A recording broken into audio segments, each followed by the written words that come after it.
आप सभी का स्वागत है आज के इस अद्भुत दिन में। अगले कुछ पल आप मेरे साथ जुड़े रहिए। अपने कुर्सी को थाम लीजिए, कमर को कस लीजिए, बुक और पेन के साथ मेरे साथ जुड़ जाइए, क्योंकि अगले कुछ पल आपकी जिंदगी को पलटा देने वाले एक कुछ पल हो सकते हैं। क्या आपने कभी सोचा है कि जिंदगी का कोई रीसेट बटन होता तो ये अच्छा होता? जैसे मोबाइल में पाया जाता है या कंप्यूटर में पाया जाता है, अगर हमारी जिंदगी में भी, हमारी जिंदगी के हर एक क्षेत्र में, चाहे वो पारिवारिक क्षेत्र हो या हमारे काम के सिलसिले में हो, व्यापार के सिलसिले में, रिश्तों के सिलसिले में हो, अगर कोई रीसेट बटन होता तो ये अच्छा होता? अगर आपका जवाब हाँ है तो आप अकेले नहीं हो, क्योंकि एक अध्ययन के हिसाब से ऐसा मालूम हुआ है कि पूरी दुनिया में 69% ऐसे लोग हैं जो अपने जिंदगी से नाखुश है। अपने जिस क्षेत्र में उन्हें ऐसा लगता है कि वो फंसे हुए हैं, उनको ऐसा लगता है कि वो आगे बढ़ नहीं पा रहे। वो शायद से अपने काम के सिलसिले में हो, अपने परिवार के सिलसिले में हो, अपने रिश्तों के सिलसिले में हो, वो चाहे आर्थिक स्थिति के विषय में हो या अपने सेहत के विषय में हो। जैसा समय बढ़ता जाता है, जो मुसीबत है वो बढ़ती जाती है, जो ये भावना है ये बढ़ती जाती है। क्या आपने कभी सोचा है कि काश मैं फिर से शुरू कर पाता?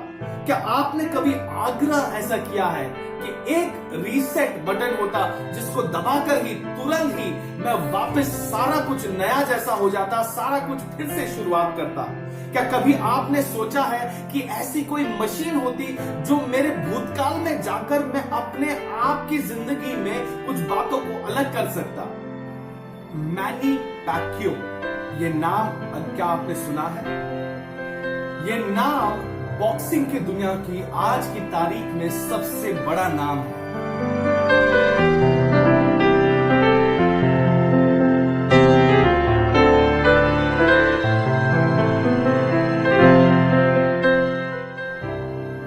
मैनी पैक्यो ये केवल बॉक्सिंग की दुनिया में नहीं, बल्कि आज उनके देश में एक स्टेट्समैन भी है।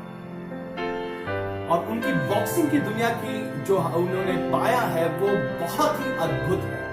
21वीं सदी के वो सबसे बेहतरीन बॉक्सर का खिताब वो जीत चुके हैं। पिछले 4 दशकों में उन्होंने निरंतर हर एक दशक में बॉक्सिंग चैंपियन ऐसे खिताब उन्होंने जीते हैं, और ऐसे वो केवल दुनिया के दूसरे व्यक्ति हैं जो पिछले 4 दशकों में उन्होंने बॉक्सिंग चैंपियनशिप जीती है। उनको फाइटर ऑफ द ईयर इस नाम से आदर दिया गया था। 21वीं सदी के सर्वोत्तम बॉक्सर ये खिताब भी उन्हीं को दिया गया। इन सारी उपलब्धियों के बीचों बीच मैनी कई सारे व्यसनों के अधीन हो चुका था। उसकी जिंदगी बद से बदतर होती जा रही थी। कैसीनो का बिजनेस, कॉक फाइटिंग का बड़ा एक रैकेट, और दारू की व्यसन, जुआ खेलने का व्यसन, व्यभिचार, इसमें वो फंसा जा रहा था। उसके पारिवारिक जीवन, उसकी पत्नी के साथ जो रिश्ता है, ये भी बदतर होते जा रहा था। दिन प्रतिदिन वाद विवाद, लड़ाई झगड़े में ही बीतता रह रहा था। अपनी सारी खुशी, सारा शांति मैनी खो चुका था। इन सभी के बीचों बीच एक दिन मैनी की मुलाकात किसी से होती है, और उसकी जिंदगी मानो किसी ने रीसेट बटन दबा दिया हो, पूरी तरीके से बदल जाती है। मैनी की बॉक्सिंग करियर फिर से ऊंचाई को छूने लगी। मैनी ने जिससे मुलाकात की, उसके मुलाकात के पश्चात मैनी LA टाइम्स के साथ इंटरव्यू के दौरान मैनी ने इस प्रकार कहा, हम सभी को परमेश्वर के साथ एक रिश्ता चाहिए। ये सबसे महत्वपूर्ण बात है। मैं कोई धर्म के विषय आपको नहीं बता रहा, मैं केवल बाइबल को दिन रात पढ़ता था। वो हमारी जिंदगी के लिए एक मैनुअल के समान है, जिसे हम रोज पढ़ सकते हैं। जब ये आपके साथ होगा तो जिंदगी के हर एक परेशानियों में ये आपको परमेश्वर की ओर बढ़ने में सहायता करेगा। मैनी की जिंदगी अब रीसेट बटन के साथ एक नई शुरुआत में आ चुकी थी।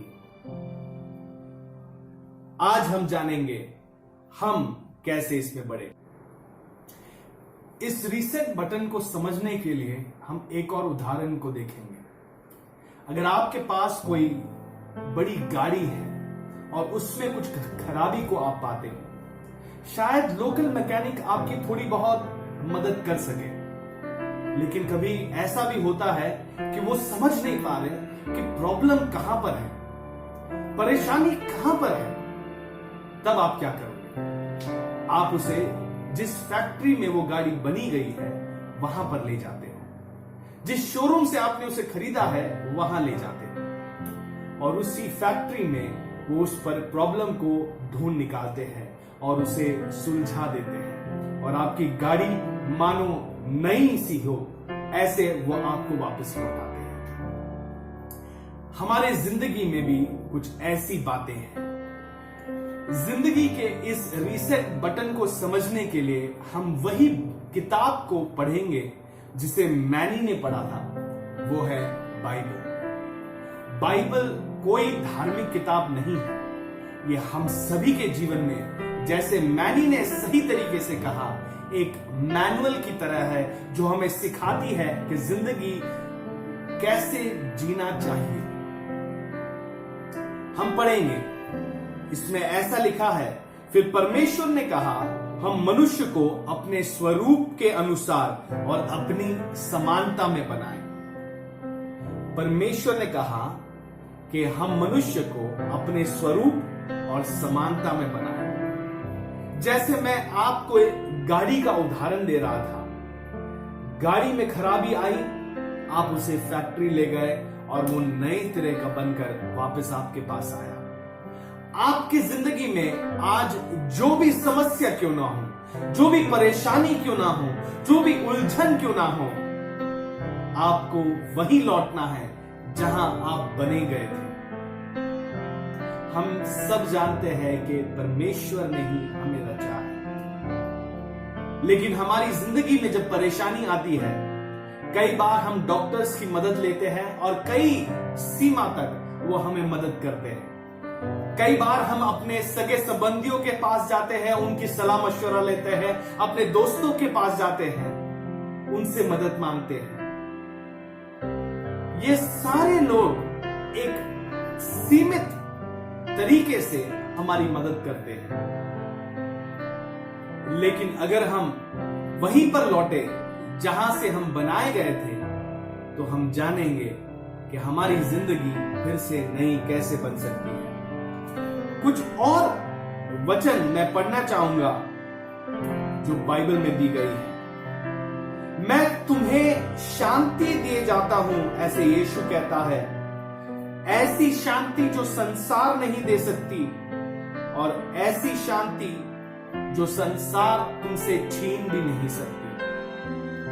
फिर वचन में ऐसे लिखा है, जो सामर्थ मैं तुझे देता हूं, उसी सामर्थ के द्वारा तू हर एक वस्तु को पूरा कर सकता है।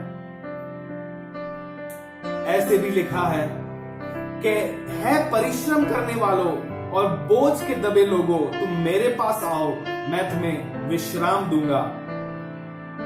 किसी भी बात की चिंता मत करो, परंतु हर एक बात में तुम्हारे निवेदन, प्रार्थना और विनती के द्वारा धन्यवाद के साथ परमेश्वर के सम्मुख उपस्थित किए जाए, क्योंकि परमेश्वर गड़बड़ी का नहीं परंतु शांति का करता है।